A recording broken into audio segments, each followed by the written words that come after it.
Engineering skills and constructions. Monument provide an insight to the technology used for constructions. उस वक्त के जो monuments हैं आज भी हम अगर उसे देखते हैं तो हमें पता चलता है कि उस वक्त क्या टेक्नोलॉजी यूज़ की गई होगी कंस्ट्रक्शंस के लिए.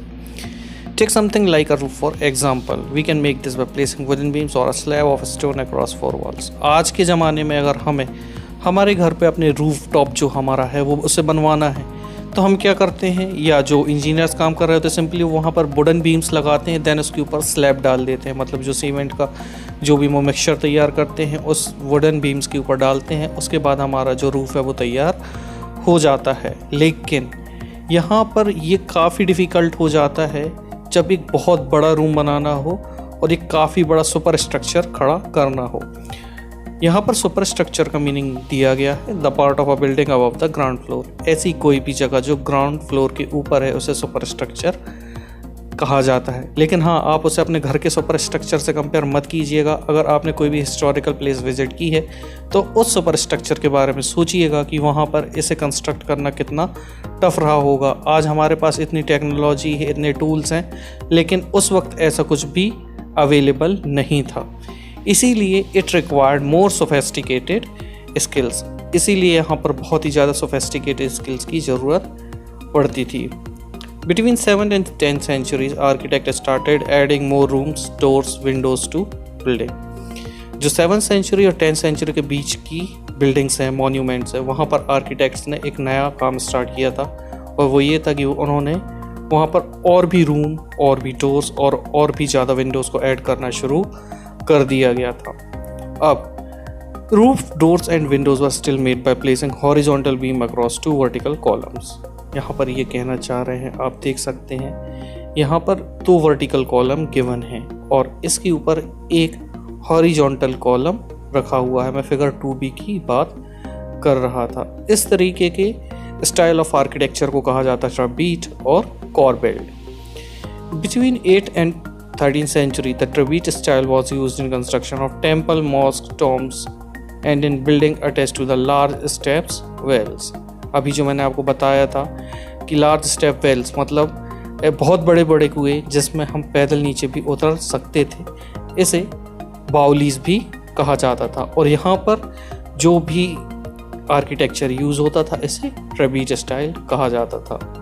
फिगर 2a को आप देख सकते हैं, ये है कुव्वत उल इस्लाम मस्जिद जो कि दिल्ली में है. और फिगर 2b जिसमें मैं आपको बता चुका हूँ कि यहाँ पर कॉर्बेल टेक्निक यूज़ होती थी. ये दोनों सिमिलर हैं, लेकिन यहाँ पर जो फिगर 2b है उसे एक डायग्रामेटिकल फॉर्म में समझाया गया है. Temple construction in the early 11th century. यहाँ पर हम कुछ फिगर्स से, कुछ एग्जाम्पल के मीडियम से समझने वाले हैं कि जो टेम्पल्स का कंस्ट्रक्शन हुआ करता था नियरली 11th century, आखिर वो हुआ कैसे करता था. The Kandariya Mahadev temple dedicated to Shiva was constructed in 999 by the king Dhangadev of Chandel dynasty. यहाँ जो आपको फिगर 3a दिखाई दे रहा है ये खजुराहो की एक टेम्पल कंदारिया महादेव का है और यहाँ पर इसे बिल्ट करवाया था किंग धंगदेव ने और ये एक चंदेल डायनेस्टी के फेमस किंग थे. अब फिगर 3b आप देखिए, यहाँ पर जो आपको फिगर 3b दिख रहा है ये टेम्पल का प्लान है, या हमारी सिंपल भाषा में बोलें तो ये इस टेम्पल का मैप व्यू है. अब an ornamented gateway led to an entrance and the main hall where dances were performed. जो मंदिर का एंट्रेंस था, गेटवे था, ये काफ़ी ऑर्नामेंटेड था. यहाँ पर काफ़ी प्रीशियस स्टोन्स लगाए गए थे, काफ़ी अच्छे से इसे सजाया गया था. और इसके बाद आता था ये जो आप सेंटर में देख रहे हैं ये हॉल, इसे महामंडप भी कहा जाता था और यहीं पर डांस परफॉर्म किए जाते थे. The image of the chief deity was kept in the main shrine. अब इसके बाद जो आप लास्ट में देख रहे हैं यहाँ पर जो चीफ डाइटी होते थे, जो उस किंग के चीफ डाइटी होते थे, उन्हें यहाँ पर रखा जाता था. इस जगह को गर्भगृह कहा जाता था. गर्भगृह याद रखिएगा. This was the place for ritual worship where only king and his family priest gather. ये जगह ऐसी होती थी जो पब्लिकली ओपन नहीं हुआ करती थी. यहाँ पर किंग, उसके क्लोज रिलेटिव्स और प्रीस्ट ही गैदर हुआ करते थे। The Khajuraho complex contain royal temple where commoners were not allowed entry. The temples were decorated with elaborately carved structures. ये जो टेम्पल था यहाँ पर कॉमनर्स अलाउड नहीं थे और इसे बहुत ही अच्छे कार्व स्कल्पचर से सजाया। Students, now let us discuss Rajarajeshwar Temple. The Rajarajeshwar Temple at Tanjavur had the tallest Shikhar amongst temple of its time.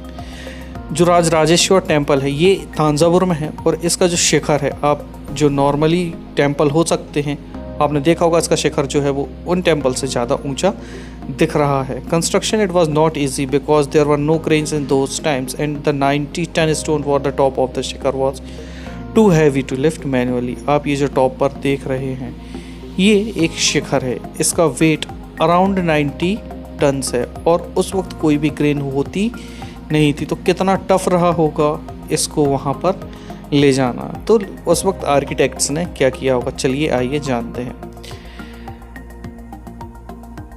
Architect built an incline part two the top of the temple. यहाँ पर इसका ये जो top है यहाँ से start करते हुए उन्होंने एक इंक्लाइंड पाथ बनाया, मतलब ढलान बनाई। ढलान, आपको एक सिंपल सा एग्जांपल देता हूँ। जो आप अपनी गाड़ी है उसको अपने घर में एंटर करवाने के लिए जो एक इंक्लाइंड पाथ बनवाते हैं, उसी तरीके का पाथ इन्होंने भी बनवाया था। लेकिन ना यहाँ पर आपकी गाड़ी है ना आपका घर है, यहाँ पर इतना ऊंचा टेम्पल है और 90 टन का एक स्टोन है।